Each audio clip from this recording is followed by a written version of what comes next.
How do you maintain your cover story while working as a spy? That's a question I actually get a lot. I'm going to answer it right now. My name is Jason Hanson. I'm a former CIA officer, and I run a tactical and survival company. So how do you maintain your cover story while working as a spy? I'm going to share with you a few things, including why this piece of paper is so important, and you'll see why, because I'm going to write something on it. We'll get you in a jam if you're trying to maintain your cover story as a spy. So the most important thing I can tell you, not the world's sexiest thing, but the most important thing I can tell you is 3 words. So if you want to maintain your cover story, if you want to have a good cover story, if you're going undercover as a super ninja, is to parallel the truth. I'm going to say that again because it is so important. Parallel the truth. For instance, let's say you came to some of my training and you wanted me to teach you undercover type of stuff, right? You want to learn this. Well, if you don't know anything about being an airline pilot or a mechanic or whatever it might be, that's not going to be your cover. For example, I don't know anything about flying planes. I'm not a scuba diver or any of that. So I'm not going to build a cover around and, hey, I'm an airline pilot, because all somebody has to do is ask me a question and they'll see about 30 seconds that I don't know the first thing about flying an airplane, minus the fact that you shouldn't crash it. That's about the only thing I know. So when you're building a cover, look at your existing life and parallel the truth. For example, I run a security company now. I'm married. I have 6 kids. I would build my cover around that. I'm not going to build my cover around a guy who is childless, because I could easily slip up because I'm so used to kids and having to deal with 6 kids and all that. So that is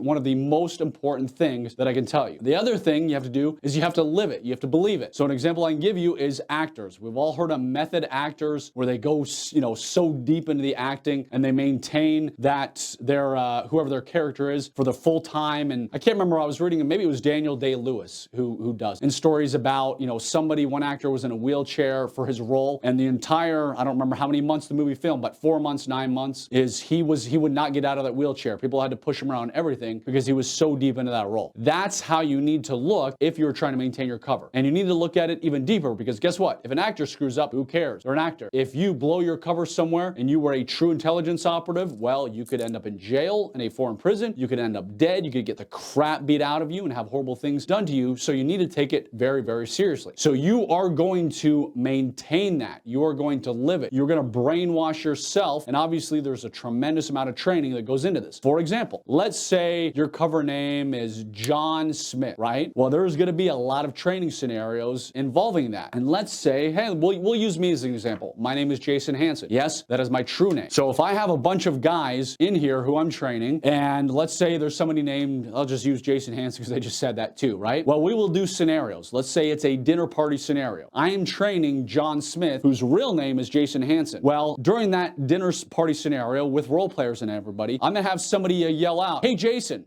Because guess what? What do we do when we hear our name? We immediately perk up. A lot of times we turn around, hey, is there somebody calling me? We've all been at a store where we've heard our name and you're like, is my wife calling me? Is my kids? Is it a friend who saw me? That is why you do that training. Because if you are supposed to be undercover as John Smith, even though your real name is Jason, and I yell out in that training scenario, hey, Jason, and you sit there and even if you flinch, like that is a giveaway. That blows your cover. Because if you have a foreign intelligence service walking around monitoring you, running surveillance on you, and somebody yells out your name, or you hear your name on an intercom, your true name, and you turn around, well, that's a dead giveaway that you're not really John Smith, that your true name is Jason Hanson. So you have to do training. You have to really embed it. Another way where your cover can get blown is what involves this piece of paper here. So my name is Jason Hanson. Somebody hands me a piece of paper and says, sir, we need you to sign this document or whatever, or write your name down on the guest list, or sign in for this hotel or restaurant. Well, I can do it. I can do it in 2 seconds. I don't have to think about it. Guess what? I can do it